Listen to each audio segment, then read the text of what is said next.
5000 वर्ष पहले जब धरती पाप के बोझ से करा उठी थी, अपनी शक्ति के घमंड में चूर आतताई राक्षस राजाओं के भेष में धरती पर अत्याचार और विध्वंस का तांडव कर रहे थे। सत्य, धर्म और न्याय निर्दोषों के रक्त में लथपथ पड़ी।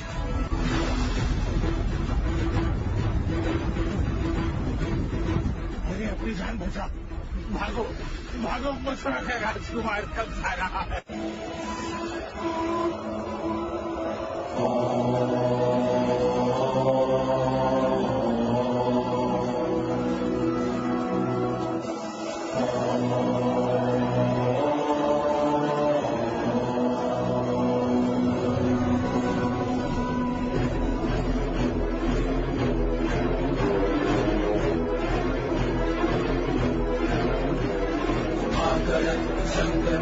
चक्रवर्तिलक्षणम् किल्कुपन्थगामि क्रोधरूपकंसक्रूरतम्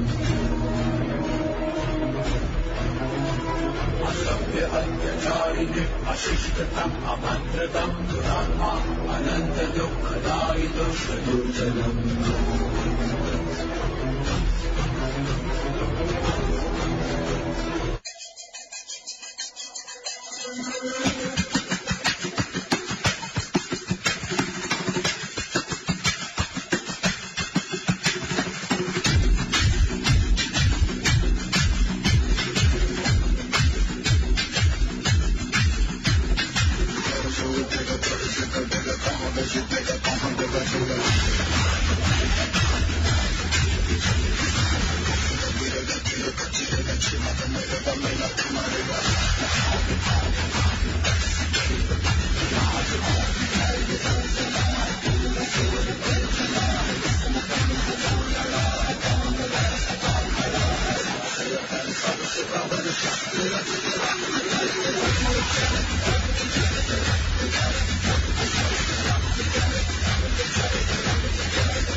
सारी रात मत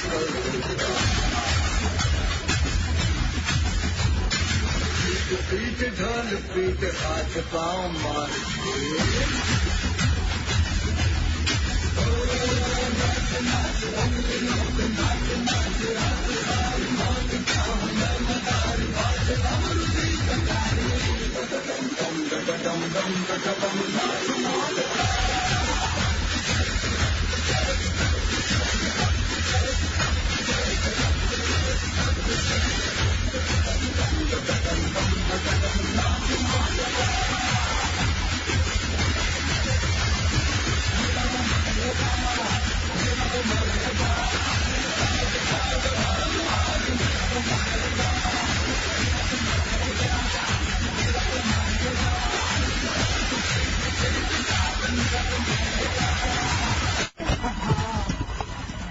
हमको को बचाएंगे राजकुमार,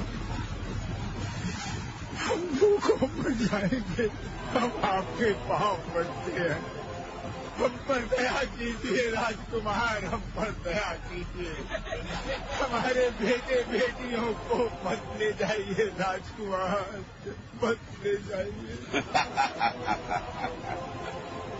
मैं कंस हूँ, मैं जो चाहता हूँ ले जाता हूँ। कंस का मैं इतना बड़ा है कि वो मथुरा के गगनचुंबी राज प्रसादों तक ही सीमित नहीं रहने वाला। कंस का मैं इस देश की सीमाओं को पार करके पूरे विश्व पर छा जाने वाला है।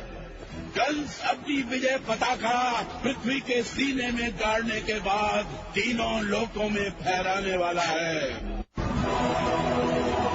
नए बंदियों को भी काम पर लगाओ, सबके काम का समय दुगना कर दो और भोजन आधा।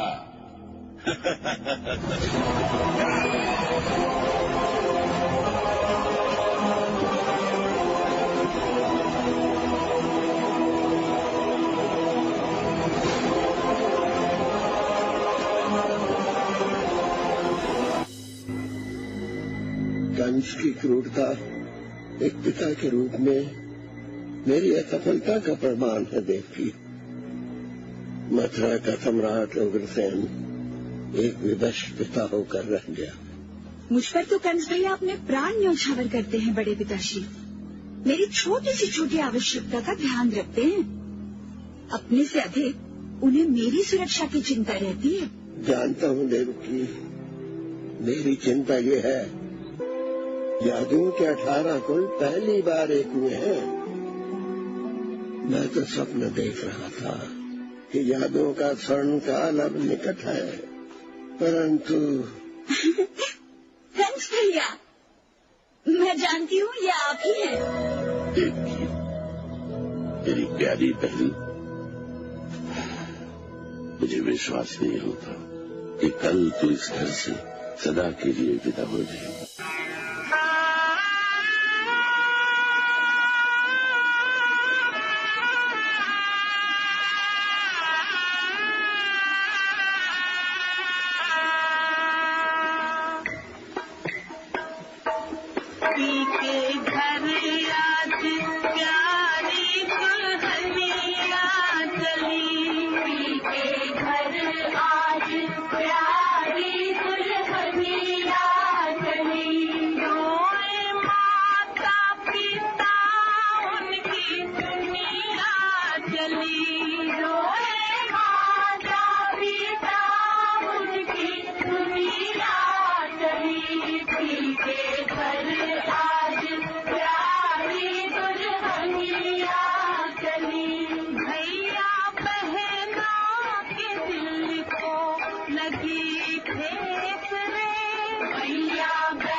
जिसे तू अपने हाथों से विदा कर रहा है, उसी देवकी का 8वां पुत्र तेरा काल होगा।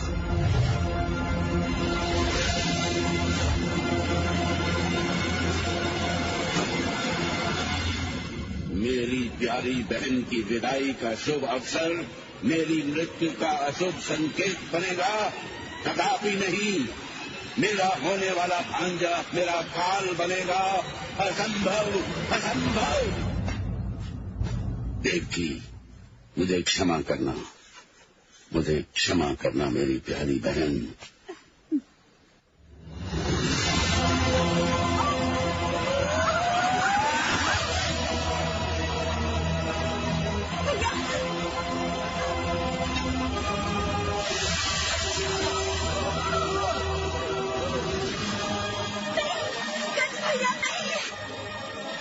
तेरा जीवन मेरी मृत्यु का कारण बनने वाला है देवकी। तेरी मृत्यु में ही मेरा जीवन है। रुक जाओ कंस। देवकी एक स्त्री है, ऊपर से तुम्हारी बहन है, और आज उसकी विदाई का दिन है। ऐसी स्त्री पर शस्त्र उठाना तुम जैसे वीर योद्धा को शोभा नहीं देता। ये देवकी का दुर्भाग्य है और मेरी विवशता। तो अपनी पत्नी की रक्षा के लिए मैं भी विवश हूँ भैया कंस। और स्मरण रहे, यदि मेरी तलवार उठी तो समस्त वृष्णियों की तलवारें भी उठेंगी, और वृष्णियों के साथ अन्य यादवों की भी।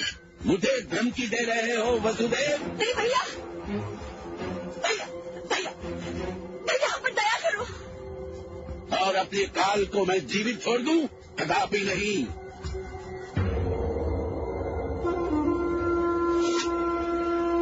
तुम्हारा काल न मैं हूं न देवकी, बल्कि हमारा 8वां पुत्र है।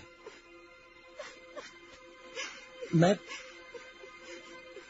तुम्हें वचन देता हूं कि जन्म लेते ही देवकी की हर संतान तुम्हारी सेवा में अर्पित कर दूंगा। तुम सत्यवादी और वचन के पक्के हो वसुदेव, परंतु जब तक मेरा काल समाप्त नहीं हो जाता, तुम दोनों गजराज बंदी गृह में बंदी बनकर रहोगे। सेनापति, जो आपका महाबली।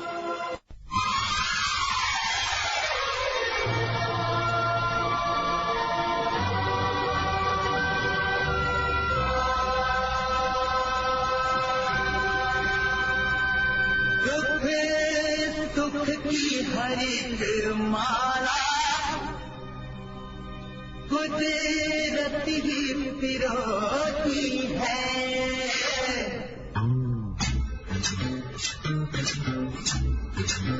ओ दुख की हरित माला कुदरत ही पिरोती है।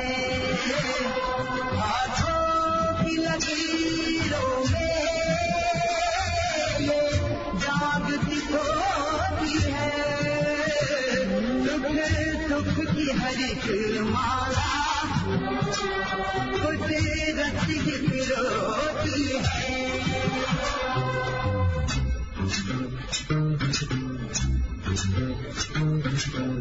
यादों का सफर ये करे गुजरी बहारों में कभी, आने वाले कल पे हंसे उड़ते नजारों में कभी। एक हाथ में अंधियारा, एक हाथ में ज्योति है। दुख की हरित माला कुदरत शक्ति विरोधी है।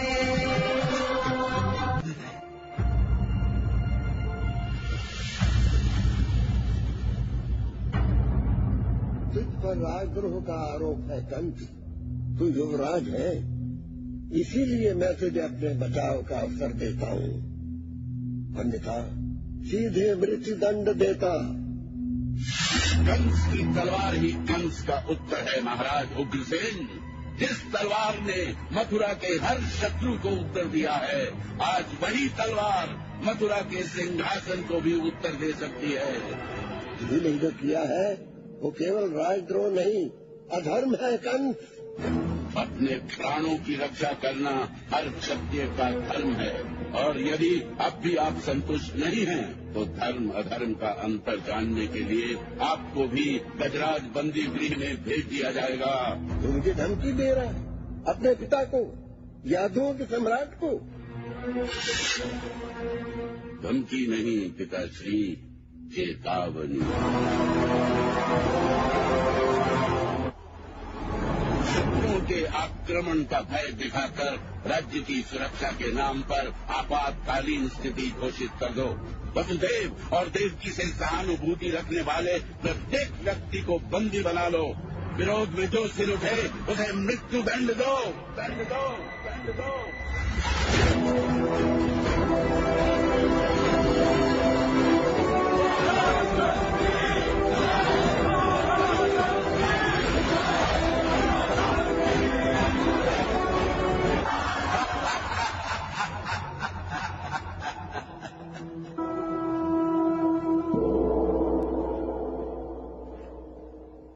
महाराज, कोई संत महात्मा पधारे हैं, आपसे मिलना चाहते हैं। संत महात्मा और कंस के राज्य में?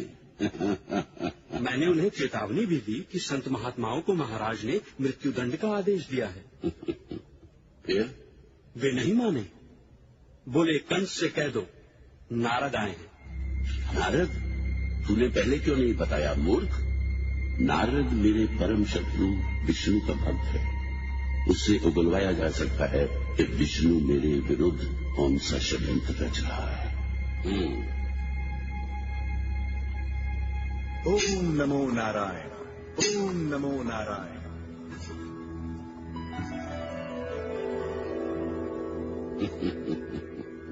विष्णु के शत्रु के राज्य में विष्णु का भक्त क्या मेरे प्रताप से भयभीत होकर अपने नारायण की शरण छोड़ मेरी शरण में आना चाहते हैं? जो हर प्राणी में नारायण को देखता है उसे कैसा भय? मैं तुझे केवल ये समझाने आया हूँ कि तेरे भीतर भी उसी नारायण का वास है जिससे तूने शत्रुता मोल ली है। कंस के भीतर केवल कंस की महत्वाकांक्षा का वास है नारद मुनि। तुम निश्चय ही एक शक्तिशाली सम्राट हो कंस, परंतु एक सम्माननीय और प्रतिष्ठित पुरुष सर्वशक्तिमान भगवान विष्णु की परम सत्ता को स्वीकार करके उनके प्रति समर्पित हो जाता है।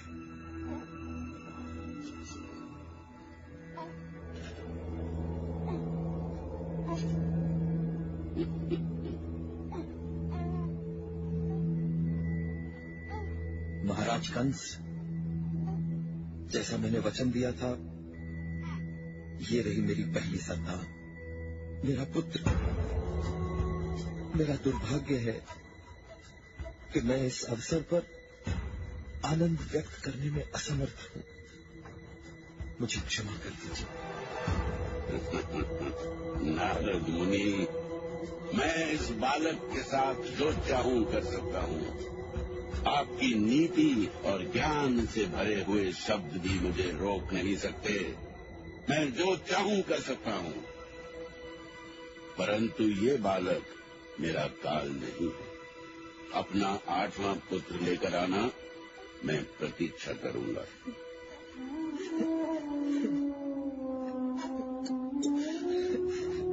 भैया कंस, आपकी दया के लिए मैं सदा आपका अनुग्रहित रहूंगा।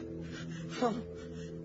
अब बताइए नारद मुनि, दोनों में कौन अधिक सम्माननीय और प्रतिष्ठित पुरुष है? आपने देख लिया ना, काल भी कंस के वश में है। इतना घमंड अच्छा नहीं कंस। भगवान विष्णु सारे जगत के परमेश्वर हैं। काल भी उनके अधीन है। उनसे शत्रुता साक्षात मृत्यु को निमंत्रण है। अभी भी समय है, चेत जा और नारायण की शरण में जाकर उनसे अपने पापों के लिए क्षमा मांग। कंस का कोई परमेश्वर नहीं। कंस ने पूरी पृथ्वी पर अपनी विजय पताका अपने पुरुषार्थ के बल पर फहराई है। शीघ्र ही मैं अपनी विजय पताका स्वर्ग में भी फहराऊंगा और इंद्र समेत समस्त देवताओं को अपना सेवक बनाऊंगा। और उसके बाद आपके इस नारायण को भी, तब आपको भी नारायण नारायण नहीं, कंस कंस भजना पड़ेगा। तेरा अज्ञान ही तेरा दुर्भाग्य है कंस। नारायण ने अपने भक्तों की रक्षा और तेरे जैसे अधर्मियों के नाश के लिए धरती पर अवतरित होने का संकल्प लिया है। नारायण के स्वागत की तैयारियां आरंभ हो चुकी हैं। देवता मानव रूप में अवतरित होने लगे हैं। समय के गर्भ में तेरा काल तेरी प्रतीक्षा कर रहा है कंस, जैसा मैंने कहा था। परंतु जब तेरा काल आएगा तब न तेरे पास समय बचेगा न तू बचेगा। ओम नमो नारायण।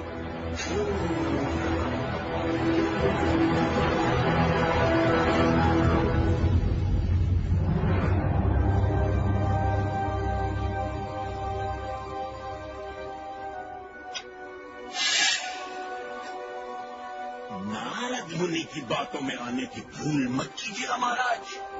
इधर की उधर लगाने के लिए ही तो विख्यात है वे। आप तो यादवों के सम्राट हैं। आपका जीवन बहुमूल्य है। आपके जीवन के आगे एक साधारण बालक के जीवन का क्या मोल?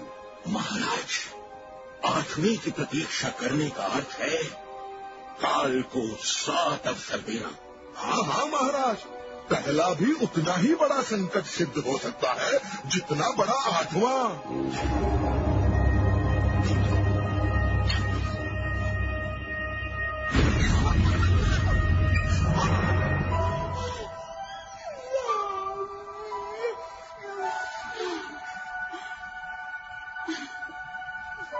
मैं जानती थी कंस भैया इतने निर्दयी नहीं हो सकते। मैं उनकी प्यारी बहन जो हूँ, और ये उनका प्यारा भांजा।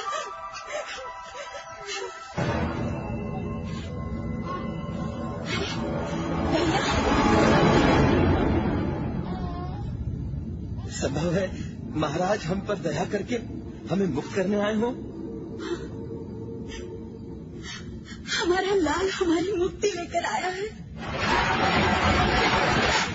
भांजे को दोबारा देखे बिना रहा नहीं गया, इसलिए चलाए। हाँ हाँ, हमारा पुत्र है ही इतना सुंदर कि जीवन भर देखते रहो तो भी संतोष न हो। पूर्णिमा का चंद्रमा है मेरा लाल। सत्य कहा देव जी, तेरा लाल चंद्रमा है जिसे शीघ्र ही ग्रहण लगने वाला है।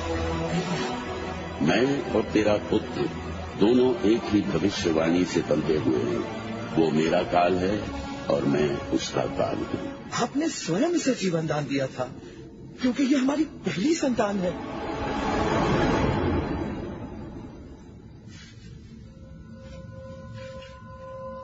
इस कमल के फूल में कौन सी पंखुड़ी पहली है और कौन सी 8वीं, कौन बता सकता है?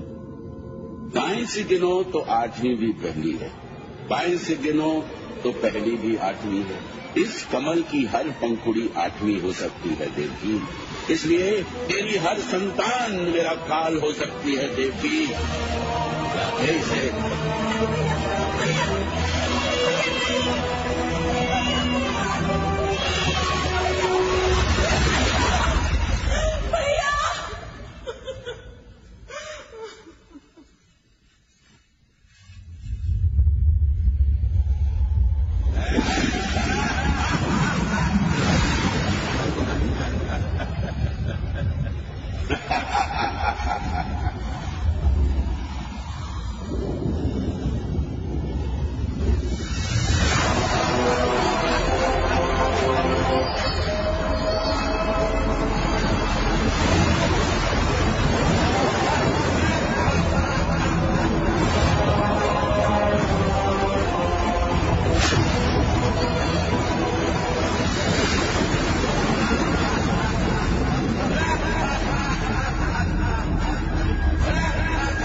वसुदेव, देवकी, भय मत करो।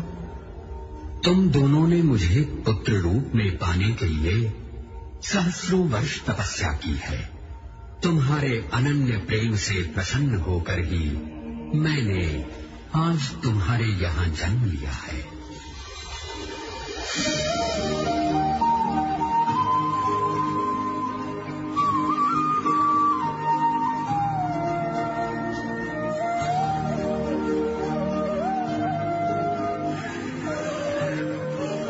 वसुदेव, विलंब मत करो।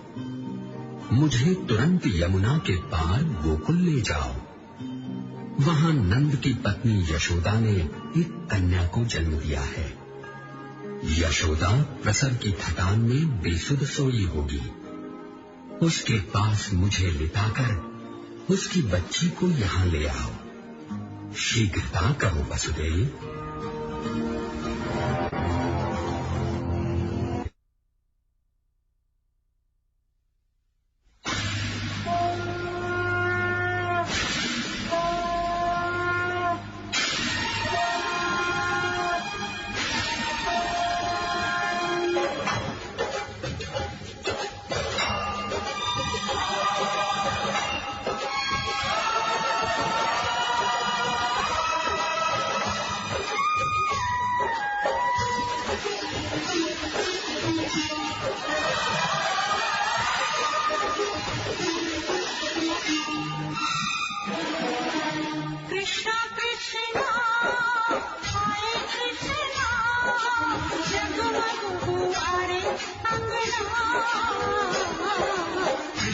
कृष्णा आए कृष्णा जगमग हुआ रे अंगना।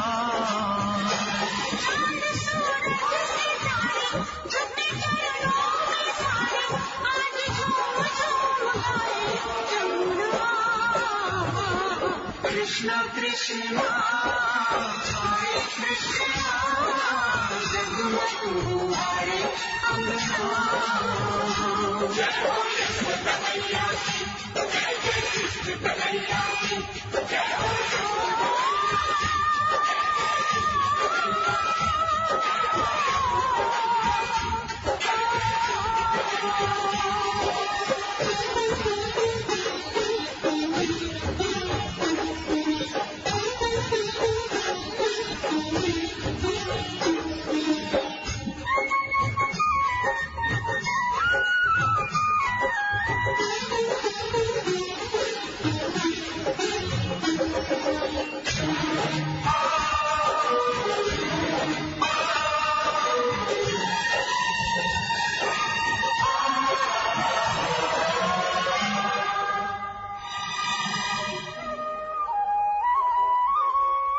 नैन चाहिए राधा जी के, मीरा का मन मतवाला,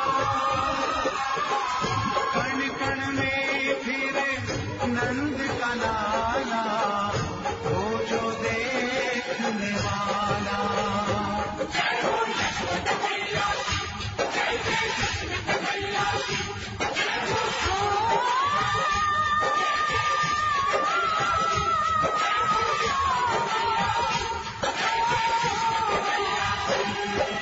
कृष्णा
कृष्णा आए कृष्णा, जगमग हुआ रे अंगना।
बेटों में कोई अंतर नहीं करती तो मैं क्यों करूं?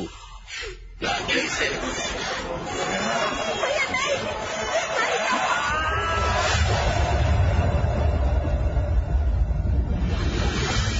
मूर्ख कंस, मुझे मारकर तुझे कुछ नहीं मिलने वाला।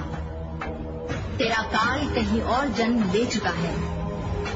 जगत का तारणहार आ चुका है। भगवान स्वयं आ चुके हैं। तेरे जैसे पापियों का नाश अब निश्चित है।